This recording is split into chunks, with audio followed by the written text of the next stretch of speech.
அது வந்து கண்டிப்பா ஏற்றுக்கொள்ள முடியாது. பிரதானத்துவம் இந்த கூட்டத்துக்கு கூட்டப்பட்டது. ஏன் இவ்வளவு பெரிய ஒரு கன்ஃபியூஷன்? நான் ரொம்ப சிம்பிளான ஒரு பத்தி அவருக்கு வேற எந்த விதமான ரைட்ஸும் கிடையாது. என்ன வேணா இருக்கட்டும்ங்க. புதிய தலைமுறை நேயர்களுக்கு வணக்கம். நேர்பட பேச நிகழ்ச்சிக்கு உங்களை வரவேற்கிறோம். தமிழ் திரை உலகத்துல திரைக்கதை மன்னன் என்று அன்போடு அழைக்கப்பட்ட இயக்குனர், நடிகர், கதாசிரியர், எழுத்தாளர், ஏன் இசையமைப்பாளராக பணியாற்றியவரும் கூட. அப்படி அனைவராலும் அன்போடு போற்றி புகழப்பட்ட திரு கே. பாக்யராஜ் காலமாகியிருக்கிறார். சமீபத்துல தான் இவருடைய குருவாக அறியப்பட்ட திரு பாரதி ராஜா காலமாகியிருந்தார். கிட்டத்தட்ட 17 நாட்கள் கழித்து அவருடைய சீடரான கே. பாக்யராஜும் காலமாகியிருக்கிறார். காலை முதலே பல்வேறு தரப்பினரும் நேரடியாக சென்று அவருக்கு இறுதி அஞ்சலி செலுத்தி வருகிறார்கள். நாளை இறுதிச் சடங்கு நடைபெறும் என்று கூறப்பட்டிருக்கிறது. இந்த சூழல்ல தமிழ் சினிமாவிற்கு மறைந்த கே. பாக்யராஜ் விட்டு சென்றது என்ன, கற்றுக் கொடுத்தது என்ன, இதன் அடிப்படையில் தான் இன்னைக்கு நம்ம நேர்பட பேச நிகழ்ச்சியில பேச போறோம். தமிழ் சினிமாவுக்கு பாக்யராஜ் விட்டு சென்றது என்ன என்ற தலைப்பின் கீழ் அரங்கத்துல நம்மோட 4 விருந்தினர்கள் இணைந்திருக்கிறார்கள். இயக்குனர் திரு பாஸ்கர் சக்தி, இயக்குனர் திரு ராசி அழகப்பன், பத்திரிகையாளர் திரு ஜீவசகாப்தன், எழுத்தாளர் திருமிகு தென்றல் சிவகுமார். 4வருக்கும் வணக்கம். முதலாவதாக திரு பாஸ்கர் சக்தி, பெரிதளவில் நீங்க நேரா அவர்கிட்ட பேசி பழகிற வாய்ப்பு கிடைக்கல அப்படின்னாலுமே கூட அவருடைய படைப்புகளை நீங்க அதிக அளவுக்கு பார்த்திருப்பீங்க. ஒரு இயக்குனராக அவரிடம் இருந்து நீங்கள் பார்த்து வியந்த விஷயம்னா என்ன? திரைக்கதை மன்னன் அப்படின்னு அவர் அழைக்கப்படுறாரு, என்ன காரணம் அதுக்கு? ஏன்னா அவர் தான் ஒரு முக்கியமான ஒரு விஷயத்தை தமிழில் பண்ணார். என்ன? கதாநாயகன்கிறவனை வந்து ரீடிஃபைன் பண்ணார் அவர். ஒரு கதாநாயகன் வந்து அது வரைக்கும் ஹீரோங்கிறவன் வேற. ஹீரோங்கிறவன் ஒரு சகசக்காரனாக இருப்பான், நல்லவனாக இருப்பான், எல்லாரையும் அடிப்பான், அல்லது அவன் ஜனக்கூட்டத்தில் தனித்து தெரிகிற ஒருத்தனாக இருப்பான். ஹீரோ, அவன் தான் ஹீரோ. இவர் ஒருத்தர் தான் நம்மளில் ஒருத்தன் ஹீரோவாக வந்தது வந்து எனக்கு தெரிஞ்ச பாக்யராஜ் தான். பேக் வச்சிருப்பாங்க, அவங்களுக்குன்னு ஒரு வர்ணனை இருக்கும் இல்லையா? அதை விட சராசரி மனிதனுடைய பலவீனங்களோடு வந்த ஹீரோன்னு பாக்யராஜ் தான் சொல்லுவோம். முதல் முறையாக அவர் தான் வந்து தனி மனித பலவீனம் இருக்கு இல்லையா? உதாரணம், எனக்கு தெரிஞ்ச அது வரைக்கும் ஒரு ஹீரோ பொண்டாட்டிக்கிட்ட அடி வாங்கி கண்ணாடியெல்லாம் கலண்டு தலை கலைஞ்சு உட்காந்துருக்க ஒரு ஹீரோ நான் பார்த்ததே இல்லை. மௌன கீதைகள் பொலிர்னு சரிதான் ஒரு அறை விடுவாங்க, இப்படி உட்காந்துக்கு நில குலைஞ்சு உட்காருவார். நம்மள ஒருத்தண்டாமே அப்படின்னு தோணும். அது மாதிரி அவருடைய பெரிய கொடைங்கிறது ஹியூமர் தான். ரொம்ப யதார்த்தமான ஒரு சினிமாவா. சரி, ஆமாம். ஒரு இப்போ தமிழில் வந்து சிச்சுவேஷனல் காமெடி வந்து அவரளவுக்கு எக்ஸ்ப்ளாய்ட் பண்ணவங்க யாருமே இல்லை. ரொம்ப பிரமாதமாக பண்ணவர். நான் அவருடைய எல்லா படங்களையும் பார்த்துருக்கேன். என்னுடைய இளம் வயதிலிருந்து அப்படியே பாரதி ராஜா, இளையராஜா, பாக்யராஜ் இவங்கெல்லாம் வந்து நம்ம கூடவே நம்ம வளர வளர அவங்க நமக்கு கொடுத்துக்கிட்டே இருந்தாங்க பல அறிவை. அதில் இவர் வந்து நமக்கு கொடுத்தது எதுன்னா, மனிதர்கள் இப்படிப்பட்டவங்களும் இருப்பாங்க, இவங்களும் சினிமாவில் வருவாங்க அப்படின்றத வந்து பாக்யராஜ் படங்கள் தான் சொல்லிச்சு. எனக்கு அவர் மேலே மிகப்பெரிய ஒரு பிரமிப்பு மரியாதை எதுன்னா, ஒரு கை ஓசைன்னு ஒரு படம், அது அவருடைய 2வது படம். முதல் படம் சூரியலாத சித்திரங்கள், அது வந்து ரொம்ப ரொம்ப ஏற்றுக்கவே முடியாத ஒரு ரொம்ப ட்ராஜடியான ஒரு எண்டு. உங்களுக்கு தெரியும் அவர் எவ்வளோ பெரிய ஹியூமரிஸ்ட்டுன்னு. ஆனால் முதல் படம் வந்து எண்டு வந்து ஒரு பெரிய சோக காவியமாக இருக்கும். 2வது படம் இவர் வசனத்துக்கே பேர் போனவர். 2வது படத்தில் இவர் ஊமையாக நடித்தார். இந்த தில் இருக்குல்ல, இது வந்து முழுக்க முழுக்க தன்னுடைய தன்னம்பிக்கையிலேருந்து வந்தது தான். அவர் தன்னை தவிர வேறு யாரையுமே நம்பலை. இப்போ பாரதி ராஜாவை எடுத்துக்கிட்டோம்னா ரொம்ப பெரிய துயரம் என்னென்னா, பாரதி ராஜாவையும் பாக்யராஜையும் பிரித்து நம்ம பார்க்க முடியாது. அது வந்து கடைசியில் மரணத்திலே அவங்களை பிரித்து பார்க்க முடியாத அளவுக்கு ஒரே மாதத்தில் 2 பேர் இறந்து போயிட்டாங்க. பாரதி ராஜாவுக்கு ஒரு செட் ஆஃப் எஃபிஷியன்ட் டீம் ஒன்று அவர் கூடவே இருந்துச்சு. இப்போ உதாரணமாக ஒரு சிறந்த கேமராமேன் நிவாஸ், கண்ணன், இளையராஜா, ரஹ்மான், அந்த மாதிரி மியூசிக் டைரக்டர்ஸ், இந்த மாதிரி எல்லாரையும் ஒன்று சேர்த்துட்டு அவர் பண்ணுவார். இவரை மட்டுமே நம்பினார். இவர் படத்தில் யார் கேமராமேன், யார் மியூசிக்ங்கிறத பற்றி யாருக்கும் கவலை இல்லை. பாக்யராஜ் தான், அவருடைய கதை தான், அவருடைய சிச்சுவேஷன் தான். கதையை முழுவதுமாக நம்பிய ஒரு இயக்குனர்னா பாக்யராஜ் மட்டும்தான். மற்ற எதை பற்றியும் அவருக்கு கவலை இல்லை. 70கள் 80கள் கிட்டத்தட்ட 90கள்லையுமே வந்து தமிழ் திரை உலகில் கோலோச்சியவர் அப்படின்னே சொல்லலாம். அந்த காலகட்டத்தில் இருந்த பிற இயக்குனர்களோட, பிற நடிகர்களோட ஒப்பிடும்போது எந்த விதத்தில் இவர் கொஞ்சம் மாறுபட்டு இருந்தார் அப்படின்னு நீங்க நினைக்கிறீங்க? அது ஒன் மேன் ஷோ தான். எனக்கு தெரிஞ்சு இவரும் டி. ராஜேந்திரன் தான் ஒன் மேன் ஷோவாக பண்ணாங்க. அதில் இவர் வந்து நீங்கள் யோசிச்சு பார்த்தீங்கன்னா, பாரதி ராஜாவுடைய எல்லா பாக்யராஜுடைய எல்லா படங்களையும் ஹீரோ பாக்யராஜ். அந்த பாக்யராஜுங்கிற மனிதர் தான் ஹீரோ. வேறு வேறு கதைகளில் அவர் தான் ஹீரோ. நீங்கள் இது நம்மாளில் வர்ற பாக்யராஜும், தாவணி கனவுகளில் வர்ற பாக்யராஜும், புதுவுடல் பட்சத்தில் வர பாக்யராஜ் குணநலங்களில் அடிப்படையில் ஒன்றா தான் இருப்பாங்க. என்னென்னா அவங்ககிட்ட ஹீரோயிசம்ங்கிறதுனா தவிர்க்க முடியாத ஒரு சூழலில் அவங்க ஹீரோவாக மாறுவாங்க. அது வரைக்கும் அவங்க நம்மளில் ஒருத்தவங்களாக இருப்பாங்க. சண்டையே போட தெரியாது பாக்யராஜுக்கு. ஆனால் ஒரு கராத்தே தெரிஞ்ச ஒரு ஆள்கிட்ட சண்டை போட வேண்டியது வரும்போது சண்டை போடுவார். சத்துணவு கூடத்தில் ஒரு பிரச்சனை ஒன்று சண்டை போடுவார். நம்மளில் நான் இருந்து ரைஸ் ஆகிற ஒரு தன்மை இருக்கு இல்லையா? எல்லா படத்துலையும் வந்து பாக்யராஜ் தன்னுடைய இயல்புக்கேற்ற மாதிரி கதைகளை வடிவமைத்து, அதாவது வேறு கதைன்னு இல்லை, அவர் தான் ஹீரோ, அவர் தான் எல்லாம், அவருக்கான கதைகளை டிசைன் பண்ணி அதில் தன்னை பெர்ஃபெக்டாக ஃபிக்ஸ் பண்ணி எல்லாமே வெற்றி. அதை யோசிச்சு பாருங்கள். அந்த அளவுக்கு பெண்களையும் குழந்தைகளையும் எல்லாரையும் கவரக்கூடிய ஒரு ஜனரஞ்சகமான ஜனத்தர்களுடைய நாடியை பிடிச்சு பார்த்துருந்த ஒருத்தர் வந்து பாக்யராஜ். அவருக்கு வந்து தெரியும் நம்ம மக்கள் எதை ரசிப்பாங்கிறத 100%. குறிப்பாக பெண்களுடைய ஆதர்ச நாயகனாக அவர் ஒரு பெரிய காலகட்டத்தில் போல வச்சினார். அவரை பிடிக்காத பெண்களே இல்லை. இன்னும் ஒருத்தர் இன்றைக்கி எழுதியிருந்தார், கமல் ரஜினியை விட அவர் தான் பெண்களுக்கு ரொம்ப நெருக்கமானவன் அந்த ஒரு காலகட்டத்தில் இருந்தார் அப்படின்னு. அது ஓரளவு உண்மைதான். திரு ராசி அழகப்பன் நிறைய விஷயங்களை அவர் சுட்டி காட்டினாரு. குறிப்பாக மக்கள் எதை விரும்புவாங்க, மக்களுக்கான திரைப்படம் எப்படி எடுக்கிறது, ஒரு ஹீரோவை எப்படி அவங்க உருவகப்படுத்துறாங்க என்பது முதற்கொண்டு பல விஷயங்களை சொன்னாங்க. உங்களுக்கு பர்சனலாகவே அவர் தெரியும், நிறைய நேரம் அவர் கூட நேரத்தை செலவழிச்சிருக்கீங்க, அவர் கூட நிறைய நெருக்கமாக இருந்து பழகியிருக்கீங்க. அப்படின்றதன் அடிப்படையில் திரைத்துறையை கொஞ்சம் ஒதுக்கி வச்சுட்டு ஒரு நெருக்கமான ஒரு ஆளாக உங்களிடம் ஒரு கேள்வி, திரைத்துறையை தாண்டி அவர்கிட்ட நீங்க பார்த்து வியந்த விஷயம் அப்படின்னா என்ன சொல்வீங்க? எப்படிப்பட்ட மனிதர் திரு பாக்யராஜ்? நேயர்களுக்காக ரொம்ப எளிமையானவர், ரொம்ப சாதாரணமான ஆட்கள், தெரிந்தவர்கள் அப்படின்லாம் பார்க்காம யார் அவரிடம் நெருங்கி வந்தாலும் அவர், எனக்கு தெரிஞ்சு எம்ஜிஆர் வந்து எப்படி அங்கே போகிறவங்க எப்படி மதித்து சாப்பிடுங்க உட்காருங்க என்ன உடனே பேசுகிறாங்களோ அது போன்ற ஒரு குணத்தை வந்து பாக்யராஜ் வச்சுருந்தார். நான் சொல்லணும், குறிப்பாக சொல்லணும்னா 80களில் நான் மாணவனாக இருக்கேன். அப்போ புதிய வார்ப்புகள் படம் முடிச்சுட்டு 2வது ஒரு படத்தை அவர் ஹீரோவாக ஒத்துக்கிறார். அந்த படத்தினுடைய பேர் வந்து தேநீர். அந்த டி செல்வராஜன் சொல்லி ஒரு கம்யூனிஸ்ட் எழுத்தாளர் எழுதுகிறார். தேயிலை தோட்டத்தினுடைய பிரச்சனை, கம்யூனிஸ்ட் கேரக்டர் நடிக்கிறார். அந்த படம் எடுத்தது வந்து இயக்கம் வந்து ஜெயபாரதி. அதில் நான் அசிஸ்டன்ட் டைரக்டராக அவர் வசனம் சொல்லிக் கொடுக்குறேன். அப்போ ஆரம்பிச்சது தொடர்பு. அதில் தொடங்கி தொடர்ச்சியாக அவரோட நாங்கள் அறிவுமதி, அப்புறம் வந்து அவரோடு இருக்கிற பார்த்திபன், அப்புறம் பாண்டியராஜன், இப்படி தொடர்ச்சியாக ஒரு 40 ஆண்டு காலம் அவரோட பழக்கம் இருக்குது. அவர்கிட்ட நான் ரொம்ப கற்றுக்கிட்டது என்னென்னா, தன்னை எளிமையாக வச்சுக்குவார், யாருக்கும் துரோகம் பண்ண மாட்டார், தேவைன்னா வழி காமிப்பார். ஒரு எளிய மனிதர்களுக்காக ஒரு குரலாக தன்னை எப்பயும் வச்சுக்கிட்டே இருந்தார். அவர் வாழ்க்கையில் அவர் கற்றுக்கிட்ட பெண்கள்கிட்டையும் குடும்பத்திலையும் கற்றுக்கிட்டு இருந்த விஷயங்களை, ஏற்றமும் இரக்கமும் பொய்யும் மெய்யும் வாழ்க்கையில் கலந்தது, அவனுக்கு அவன் தான் ஹீரோ என்பதை அவங்க அம்மா சொல்லிக் கொடுத்ததுலேருந்து கொண்டாந்து முழுக்க தன்னுடைய கலை வாழ்க்கை எல்லா இடத்துலையும் சொன்னார். அவருடைய எந்த திரைப்படங்களையும் தனிப்பட்ட வில்லனாக பெரும்பாலும் இருக்க மாட்டாங்க. குணாதிசயங்களும் புரிதல்களும் தான் எதிராக வச்சிருப்பார். சாதாரண மனிதர்கள் வாழ்க்கையில் இருந்து எடுத்து முழுக்க இருந்தார். நாங்கள் பார்த்த வரைக்கும் அவர் டைரக்டர் உச்சியில் இருந்தார்.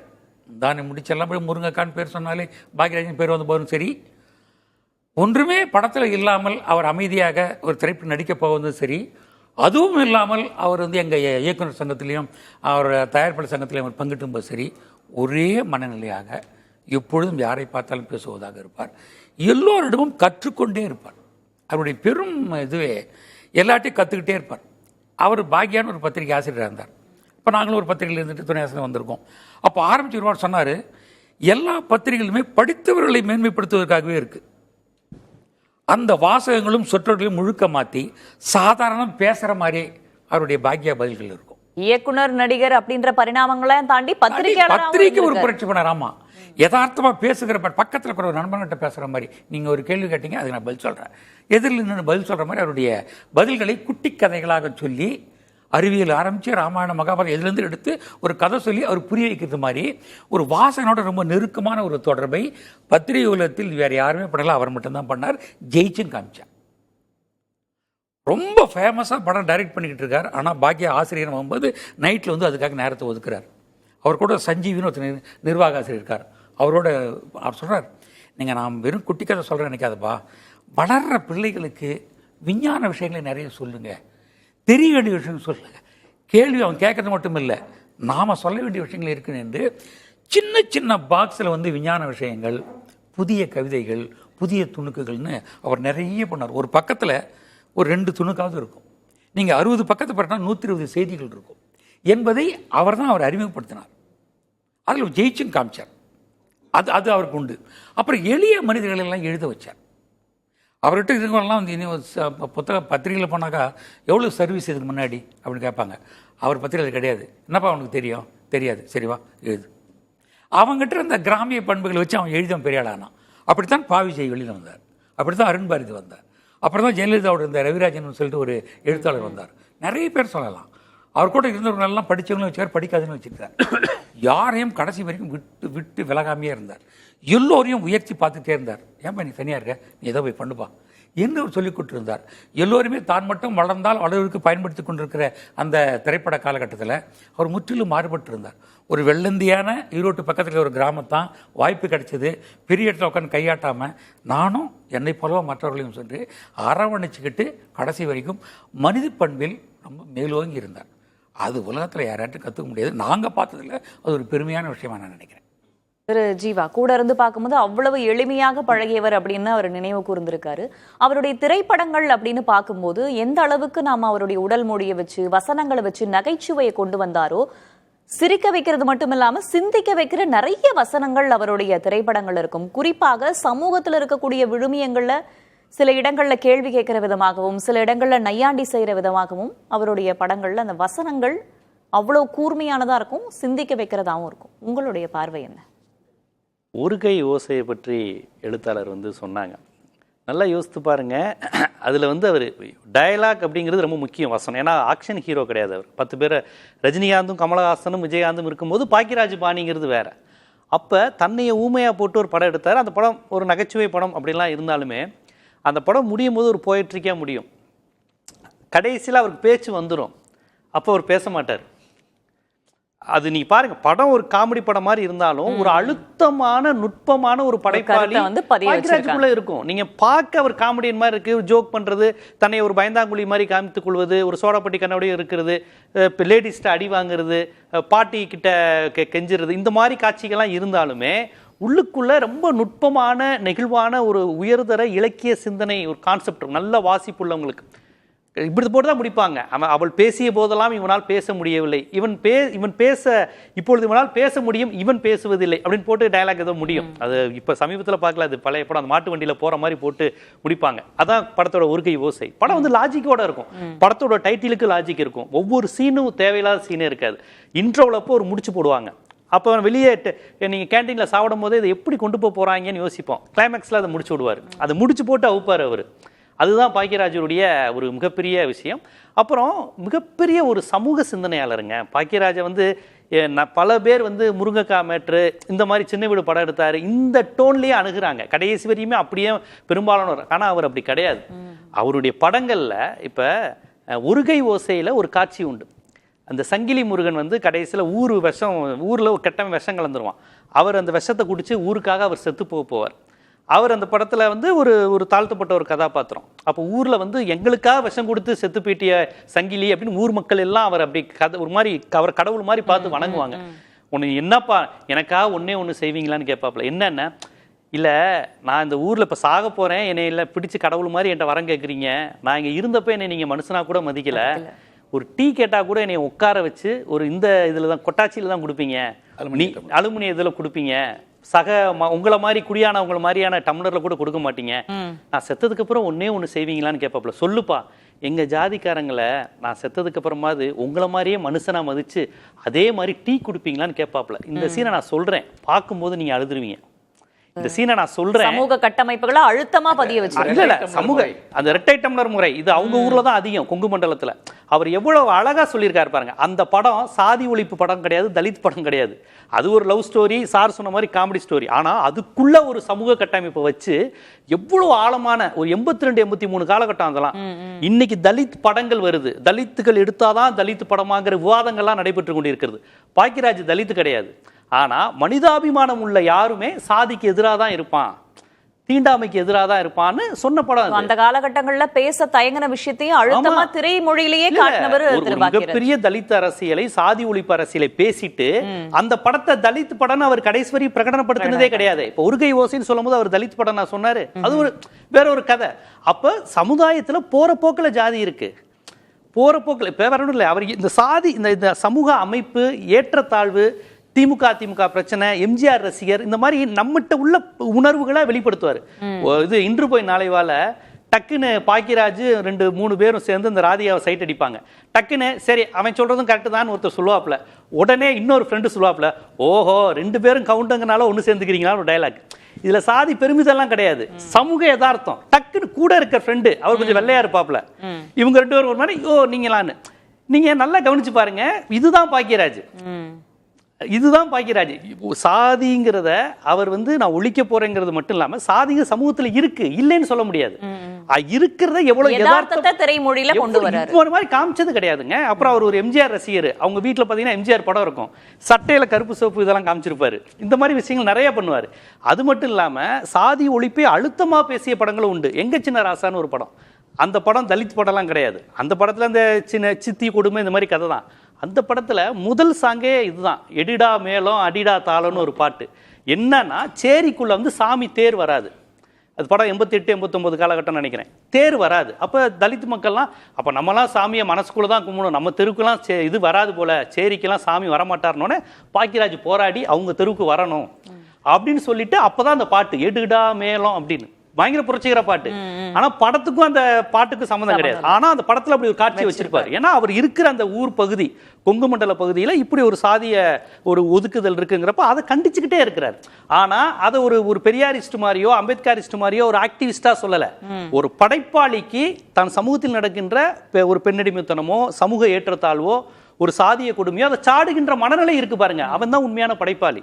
நான் சமூகத்தின் அழகை மட்டும் எடுத்துக்குவேன், சமூகத்துல எல்லாருக்கும் பிரச்சனை இல்லாம மட்டும் பேசுவேன் இல்லை, அவர் பிரச்சனைக்குரிய விஷயங்களை பேசினாரு. இது நம்ம ஆளு உங்களுக்கு வெளிப்படையாகவே ஒரு பார்ப்பனர் நாவிதர் திருமணத்தை ரொம்ப வெளிப்படையா பேசினது. நிறைய பார்ப்பன அமைப்புகள் எதிர்த்தாங்கன்னா அந்த நேரத்தில் வந்தது. அதுக்கப்புறம் கடைசியில் டயலாக்லாம் கொஞ்சம் சமரசமாக வச்சிருப்பாங்க. இருந்தாலும் அது பெரிய விஷயங்க. அந்த காலத்தில் அந்த எடிடா மேளம், அந்த அந்த ஃபர்ஸ்ட் பச்சைமலை சாமிக்கு உச்சிமலை போகுதுன்னு அந்த பாட்டு பாடும்போது பின்னாடி தந்தை பெரியாரும் அறிஞர் அண்ணா படத்தையும் காமிப்பாரு. அதுதான் பாக்கியராஜ். அதுக்கு மேல பிரச்சாரம் கிடையாது. நல்லா கவனிச்சு பாருங்க, இது பெரியாரின் கருத்து, சாதி ஒழிய வேண்டும் அப்படிலாம் ஒரு டயலாக் வராது. ஒரு சிக்னல், அவர் பூணல் போட்டு, ஒரு நாவிதர் பூணல் போட்டு பின்னாடி ஸ்டில்ல தந்தை பெரியார் அறிஞர் அண்ணா பக்கத்துல எம்ஜிஆர். இவ்வளவு, இதுதான் அரசியல். ஒரு குறியீடா எவ்வளவு பெரிய விஷயங்கள் அவங்க சொல்றாங்க பாருங்க. ஒரு கை ஓசையா இருக்கட்டும், இது நம்ம ஆளா இருக்கட்டும், எங்க சின்ன ராசவா இருக்கட்டும், இதெல்லாம் நீங்க பார்க்கும்போது ஏதோ சித்தி படம் லேடிஸ் விஷயத்த பேசின படம் தெரியும். அதுக்குள்ள இவ்வளவு ஆழமான சாதி ஒழிப்பு அரசியலையும் பாக்கியராஜ் பேசியிருக்கிறார். சாகுற இன்னைக்கு செத்துருக்காரு, இன்னைக்கு வரையும் நான் எல்லா படத்திலையும் சாதி ஒழிப்பை பேசியிருக்கேன், நான் தான் மிகப்பெரிய தலித் படத்தை எடுத்தேன்னு பாக்கியராஜ் சொன்னதே கிடையாது. நம்ம உள்ள போய் ஆய்வு செஞ்சாதான் இருக்கும். நான் பெரியாரை நான் தான் முத காமிச்சேன், அம்பேத்கரை பத்தி பேசியிருக்கேன், இப்படிலாம் பாக்கியராஜ் ஒரு இடத்துல கூட சொன்னது கிடையாது. அதுதான் இங்கேயும் நம்ம கனெக்ட் பண்ண வேண்டியது. அவ்வளவு எளிய மனிதராகவும் அவர் இருந்திருக்காரு. எளிய மனிதராகவும் எளியவர்களுக்கான இதாகவும் சமூக நீதி சிந்தனையாளராகவும் இயல்பா இவர் இருந்திருக்காருங்கிறதையும் அவருடைய திரைப்படங்கள் பேசியிருக்கு. சரி, நம்ம தொடர்ந்து பேசலாம். திருமிகு தென்றல் சிவகுமார், பெண்களை அவர் உருவகப்படுத்தின விதம், பெண்களை அவர் எப்படி பயன்படுத்தினார்? பொதுவா திரைப்படங்கள்ல ஒரு விமர்சனங்கள் இருக்கு. இன்றைய காலகட்டத்திலையும் ஒரு சில படங்கள் மேல அது விமர்சனம் இருக்கு. ஒரு கவர்ச்சி பொருளாகவோ இல்ல பலவீனமானவர்களாகவோ காட்டுறது அப்படின்றத தாண்டி உரிமைக்காகவும் தான் கொண்ட காதலுக்காகவும் தான் கொண்ட குடும்பத்திற்காகவும் வலுவான கருத்துக்களை எடுத்து வைக்கக்கூடிய பெண் கதாபாத்திரங்கள் அவருடைய திரைப்படங்கள்ல இடம்பெற்றிருக்கு. பெண் கதாபாத்திரங்களை அவர் கையாண்ட விதம் பற்றி உங்களுடைய பார்வை? பெண்கள் அவருக்கு கமாடிட்டி கிடையாது, பர்சனாலிட்டி. அவர் வெவ்வேறு விதமான பெண் பர்சனாலிட்டிஸை காமிச்சிருக்காரு. ஒரு உதாரணத்துக்கு சொல்லணுன்னா, தூரல் நின்று போச்சில் ஒரு இன்னசென்ட்டான செலக்ஷனாக இருப்பாங்க. இன்னசென்ட்னா எபிட்டோம் ஆஃப் இன்னசென்ஸ். அந்த மாதிரி ஒரு இன்னசென்ட்டை நீங்கள் அதுக்கப்புறமோ இல்லை அதுக்கு முன்னாடியோ பார்த்துருக்க முடியாது. அந்த மாதிரி ஒரு இன்னசென்ட் இருப்பாங்க. அதே நீங்கள் இவங்கெல்லாம் சொன்னாங்க இல்லையா, ஒரு கை ஓசை, அதில் அஸ்வினி டாக்டராக வருவாங்க. அப்போ அவங்களோட அந்த மெச்சூரிட்டி, அவங்க எல்லாத்தையும் ஹேண்டில் பண்ணுற விதம், அவங்களுக்குள்ள உருவாகிற சின்ன சின்ன மாற்றங்கள், அது எல்லாத்தையுமே அந்த பர்சனாலிட்டியோடையே சேர்த்து காமிச்சிருப்பார். சோபனா எடுத்துக்கோங்க, இதில் இது நம்ம ஆளில் அவங்களோட பர்சனாலிட்டி ரொம்ப வேறு. ஆனால் இந்த ஹீரோயின்ஸ் மட்டும் இல்லாமல் சின்ன சின்ன கதாபாத்திரங்கள் இருப்பாங்க. சோபனாவுக்கு ஒரு அம்மா வருவாங்க. நம்ம சோபனாவுடைய அப்பாவை பார்ப்போம், மனோரமாவை பார்ப்போம், பாக்கியராஜை பார்ப்போம், எல்லாரையும் பார்ப்போம். பட் சோபனாவுடைய அம்மாவுக்கு அந்த படத்தில் ஒரு வாய்ஸ் இருக்கும். மனோரமாவுக்கும் அவங்களுக்கும் ஒரு கான்வர்சேஷன் இருக்கும். அப்போ கூட நமக்கு மனோரமா டாமினேட் பண்ணுற மாதிரி தெரியும். பட் அவங்களும் அவங்க நினைக்கிறத அதில் அழகாக எடுத்து வைப்பாங்க. நீங்கள் அதுக்கு என்ன பண்ணீங்க அப்படின்னு மனோரமா ஒரு கேள்வி கேட்பாங்க. அது நமக்கு ஸ்ட்ரைக்கிங்காக இருக்கும். அது மாதிரி எல்லா விதமான பர்சனாலிட்டிஸையும் எடுத்துகிட்டு வந்து காமிச்சிருக்காரு. பர்சனலாக எனக்கு என்ன ரொம்ப கனெக்ட் ஆகும் அப்படின்னா, யூஸ்வலி நிறைய பேர் பண்ணாத ஒரு விஷயம் அந்த செல்ஃப் சட்டையர். தூரல் நின்று போச்சு படத்தில் பெண்ணு பார்க்க வந்திருக்காரு. ஒரு ஒரு பாட்டிமா வந்து கூட இருக்க தொண மாப்பிள்ளைன்னு நினச்சிக்கிட்டு இவரை பயங்கரமாக கிண்டல் பண்ணுவாங்க. கெட்டுக்கு ஒரு மப்ளர் வேற அப்படின்பாங்க. அதுக்கப்புறம் தான் நம்ம அந்த மஃப்ளரையே பார்ப்போம். அப்பதான் அந்த டைட்டில் கார்டும் போடும், அவருடைய பேரும் அங்கதான் வரும் இல்லையா? அதுக்கு தான் நான் சொல்ல வந்தேன். ஏன்னா அவர் வந்து ஒரு டிராக்டர்ல வந்து இறங்குவார். நம்ம என்ன நினைப்போம், அப்பதான் அவர் பேர் போடுவாங்கன்னு நினைப்போம். ஆனா அவர் அப்ப போட மாட்டாரு. இவனுக்கு ஒரு மப்ளர் ஒரு கேடுன்னு சொல்லும் போது அவர் பேரை போடுவாரு. அது மட்டும் இல்ல, சுந்தரகாண்டம் படத்துலயும் ஒரு தாத்தாக்கு ஹெல்ப் பண்ண போய் போய் அவர் தூக்கிட்டு அவருடைய பேரே போடுவாங்க. ஒரு கை ஓசையில தண்டவாளத்தை சட்டையை கட்டி தண்டவாளத்தை நல்லா தொடச்சிட்டு தொட்டு பார்ப்பாரு. சூடா இருக்கும். சட்டையை மடிச்சு தண்டவாளத்து மேல வச்சுட்டு அதுல தலை வச்சு படுத்துருப்பாரு சூசைட் பண்ணிக்க. ரயில் வந்து மாத்து தண்டவாளத்துல போயிடும். அப்ப போடுவார் பேரு. சூப்பர். சூசைட் அட்டெம்ப்ட் கூட பாட்ச்ட் அப் தான், அது கூட நடக்கல. அந்த ஒரு கதாபாத்திரம் தான் நான் அப்படின்ற அந்த இது இருக்கு. ஒரு ஊரில் ஒரு ராஜகுமாரி, இந்த மாதிரி நீங்கள் எந்த படம் எடுத்து பார்த்தீங்கன்னாலும் அவருடைய அந்த self satire and women inclusive அது வந்து எல்லா படத்துலையுமே. தூரல் நின்று போச்சுல சுலக்ஷனாவுடைய அம்மா கேரக்டர் ஒருத்தவங்க வருவாங்க. சைலண்ட்டாக தான் இருப்பாங்க, பொண்ணுக்கு அட்வைஸ் பண்ணுவாங்க, எல்லாத்தையும் பொறுத்து போவாங்க. கிளைமேக்ஸுக்கு கொஞ்சம் முன்னாடி டேர்ன் ஆகிடுவாங்க. அவர் வெட்டி வீராப்புக்காக அந்த மனுஷன் பண்ணுறதையெல்லாம் நான் தான் பொறுத்துட்டு இருந்தேன்னா நீ பொறுத்துட்டு இருக்கணும்னு அவசியம் இல்லை, நீ கிளம்பி போ அப்படின்னு சொல்லுவாங்க. அந்த உரிமைகளுக்காக குரல் கொடுக்கிற ஒரு விஷயம் மகளுக்காக என் வாழ்க்கை இப்படி ஆயிடுச்சு, என் பொண்ணோட என்னோட முன்னோர்கள் சொன்னதுக்கு படி நான் நடந்துட்டேன், வாழ்ந்துட்டேன். இப்போ நெக்ஸ்ட் வர்றவங்க வந்து என்ன மாதிரி இருக்கக்கூடாது. உனக்கு ஒரு குரல் வேணும், உனக்கு ஒரு வாழ்க்கை வேணும். குறிப்பாக அந்த மாப்பிள்ளை வந்து நல்லவன் இல்லைன்றது அது கன்வே ஆகிட்டே வரும் படத்தில். உங்களுக்கு எங்கேயும் ஒரு பிசுற அவரை பற்றி நம்ம அவருடைய ஸ்க்ரீன் பிளே பற்றி நம்ம சொல்லி தெரிய போகிறதில்ல. அது அப்படி கன்வே ஆகும்போது நீ போய் உனக்கு பிடிச்ச வாழ்க்கையை வாழு அப்படின்னு சொல்லி அம்மா சொல்லுவாங்க. அம்மா சொன்னோடனே பாட்டி யாருன்னா இந்த அம்மாவுக்கு மாமியார், அவங்களும் சொல்லுவாங்க நீ கிளம்பி போ அப்படின்னு. அந்த மாதிரி கதாபாத்திரங்கள், சின்ன சின்ன கதாபாத்திரங்களுக்கும் பெண் கதாபாத்திரங்களுக்கு ஒரு குரல் கொடுத்தவர் வந்து பாக்கியராஜ். அது பெண்கள் கதாபாத்திரத்தை பத்தி பேசும்போது அவருடைய எல்லா படங்கள்லயுமே ஒரு சிலர் விமர்சனங்களை வைப்பாங்க. ஒரு சில திரைப்படங்கள்ல பெண்கள் வந்து வெறும் பாடல், நடனம், ஏதாவது ஒரு 2-3 சீன் வைக்கிறது. ஆனா இவருடைய பெரும்பாலான திரைப்படங்கள்ல எப்படி கதாநாயகன் முழு படத்துலயும் இருக்காரு, அதே மாதிரி கதாநாயகியும் முழு படத்துலயும் டிராவல் ஆகிற மாதிரி தான் வச்சிருப்பாரு இல்லையா? அந்த மாதிரி உங்களுக்கு கவர்ந்த விஷயம்னா எந்த மாதிரி விஷயங்களை சொல்வீங்க? அதை சொல்லுங்க. இன்னொரு விஷயம் மட்டும் இதில் சொல்லிடுறேன். அவர் ஒவ்வொரு படத்துலையும் டைட்டில் கார்டில் தன்னை போடுவார் இல்லையா, அதில் வந்து ஒரு தனி ட்ரெண்ட் இருக்கும். நான்லாம் படம் பார்க்கும்போது அவர் பேர் எங்கே வரும் அப்படின்னு ரொம்ப ஆரம்பம் பார்ப்பேன். ஒரே ஒரு படத்தில் வித்தியாசமாக ஒன்று பண்ணியிருப்பார். இது நம்மால் படத்தில் டைட்டில் கார்டு போடும்போது அவர் இருக்க மாட்டார், குமரிமுத்து இருப்பார். இந்த நாவிதர் கேரக்டர் பண்ணியிருப்பார், முடிதெழுத்தும் தொழிலாளி. அவர் வந்து ஒருத்தர்கிட்ட ஷேவ் பண்ணிகிட்டே சொல்லுவார், சுதந்திர போராட்ட சமயத்தில் வெள்ளைக்காரங்க எதிர்த்து நாங்கள் உங்களுக்கெல்லாம் சேவ் பண்ண மாட்டோம்னு சொல்லி ஸ்ட்ரைக் பண்ணவங்கள நாங்கள், எங்களை வந்து அவ்வளோ சுலபமாக நினைக்காதீங்க, நாங்களும் உங்களை மாதிரி தான் சொல்லும்போது பாக்யராஜன் டைட்டில் போடுவார். இது நம்ம படத்தில் அது எனக்கு என்ன வேதம் புதிதும் அதுவும் ஒரே டைம் வந்துச்சு. அது ஒரு விதமான ட்ரீட்மெண்ட்டு, இது ஒரு விதமான ட்ரீட்மெண்ட்டு. பெண்கள் பாத்திரங்கள் பற்றி சொன்னீங்க. கதாநாயகனுக்கு இணையான முக்கியத்துவத்தை அவர் தன்னுடைய ஹீரோயின்ஸுக்கு கொடுத்தார். உதாரணமாக மௌனகீதங்கள் எடுத்துக்கிட்டிங்கன்னா, மௌனகீதங்கள் வந்து ஒரு பெரிய ட்ரெண்ட் செட்டர் படம். அவருடைய படங்களில் முதல் மிகப்பெரும் வெற்றி வந்து மௌனகீதம் தான். அதில் என்னென்னா ஒரு புதுமை வந்து அது வந்து கதை எல்லாருக்கும் தெரியும் தமிழ்நாட்டில். ஏன்னா அது வந்து குமுதத்தில் தொடர்கதையாக வந்துச்சு. அதாவது படம் ப்ரொடக்ஷன் நடக்கும்போதே கதையையும் அவர் வந்து லீக் பண்ணார்னா கதையோட திருப்பங்கள் கொண்டு லீக் பண்ணி எல்லாமே தெரியும். ஒரு கட்டத்தில் நிறுத்தினார். அப்படி ஒரு கதையை வந்து வெளிப்படையாக எல்லாருக்கும் சொல்லிட்டு அதை படத்தில் சக்ஸஸ் பண்ணணுங்கிறது ஒரு சாதாரண விஷயம் இல்லை. இப்போல்லாம் கதையை லீக் பண்ணாமல் இருக்கிறது தான் முக்கியமான விஷயமா இருக்குது. அப்படி பண்ணார். அதில் வந்து பார்த்தீங்கன்னா முழுக்க இவரை விட டாமினண்ட்டாக இருக்கக்கூடிய ஒரு கேரக்டர் சரிதாக இருப்பாங்க, டிசைட் பண்ணுவாங்க அவங்க எல்லாத்தையும். அதாவது நீ எனக்கு வேணாம் அப்படிங்கிறதையும் அவங்க தான் டிசைட் பண்ணுவாங்க, திருப்பி இவனை வந்து மன்னிச்சு ஏற்றுக்கிறதையும் அவங்க தான் டிசைட் பண்ணுவாங்க. அதே மாதிரி முந்தானை முடிச்ச படம் பார்த்தீங்கன்னா, முந்தானை முடிச்ச படத்தில் இவருடைய வாழ்க்கையை தீர்மானிக்கிறதே அந்த ஊர்வசி கேரக்டர் தான். ஸோ ஆண்கிறவன் வந்து எப்போவுமே வந்து ஒரு டாமினன்ட் ஃபிகர் அப்படிங்கிற ஒரு மேல் டாமினன்ட் சொசைட்டியில் படங்களும் அப்படி தான் உருவாகிட்டு இருந்துச்சு. ஆண்களுக்கு அடங்கி போகிறவங்க தான் பெண்களுங்கும் போது இல்லை, ஆண்களுக்கு சமமானவங்க பெண்கள். அப்படிங்கிறத எல்லா இடத்துலையும் அவருடைய பல படங்களில் ஆர்ஆர் படமும் கூட அது மாதிரி தான். ஆண்களுடைய பலவீனங்களை ஏற்றுக்கிட்டு சகிச்சுக்கிட்டு சமயங்களில் மன்னித்து அவனை அகாமடேட் பண்ணிக்கிற ஒரு பர்சனாலிட்டியாக தான் அவர் பெண்களை உருவாக்குனார். அவருடைய கதாபாத்திரோட வடிவமைப்பு எல்லாமே ஆண் வந்து பல இடங்களில் மோசமானவன், கேவலமானவன், பலவீனமானவன். மௌனகீதங்கள்லாம் எடுத்துக்கிட்டிங்கன்னா அவன் வேறொரு பெண்ணோட உறவு வச்சிருவான். அங்கே தான் அவன் பெரிய ரொம்ப நொந்து போயிடுவான். நீங்கள் எந்த பெண்ணுமே மன்னிக்க முடியாத ஒரு ஏரியா. அதே மாதிரி சின்ன வீடு படத்துலையும் அதே தான். ஆணுடைய பாலியல் ரீதியான வேறொரு பெண்ணோட நாட்டம் கொண்கிற அந்த பலவீனம் இருக்கு இல்லையா, அந்த பலவீனத்தை மன்னிச்சு ஏற்றுக்கிறக்கூடிய பெண்களாக அவர் உருவாக்கியிருக்காரு.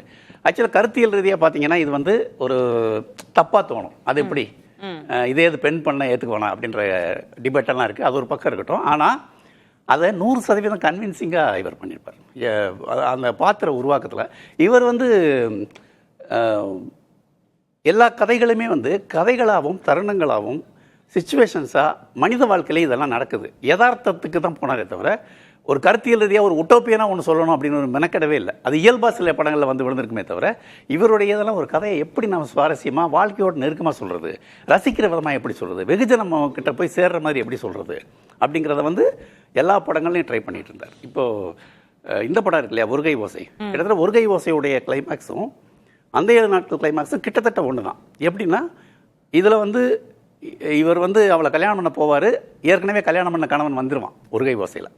உடனே வந்து இவளை வந்து அவனுக்கு கல்யாணம் பண்ணிட்டு இவர் தன்னுடைய அவருக்கு பேச்சு வந்துடும். அப்போ ஆனால் பேச்சை சொல்ல மாட்டார். 30 வருஷம் கழிச்சு சேதுன்னு ஒரு படம் வந்துச்சு. சேதுங்கிற படத்தில் இதே மாதிரியான ஒரு விஷயம் தான். அவனுக்கு மனநிலை சரியாயிடும், ஆனால் காதலி இல்லைன்னொடனே அவன் திருப்பி தொடர்ந்து பைத்தியமாகவே கண்டினியூ பண்ணுவான். அதே மாதிரி இதில் ரூமையாகவே கண்டினியூ பண்ணுவார். அதே தான் அந்த 7 நாட்களில் கிளைமேக்ஸில் அந்த கணவன் வந்து கூட அனுப்ப தயாராக இருக்கான். இதில் வந்து கூட கணவன் அனுப்பிடுறான். இதில் வந்து கணவன் வந்து காதலன் கூட அனுப்ப தயாராக இருக்கும்போது காதலன் அதை வேணான்னு சொல்கிறான்.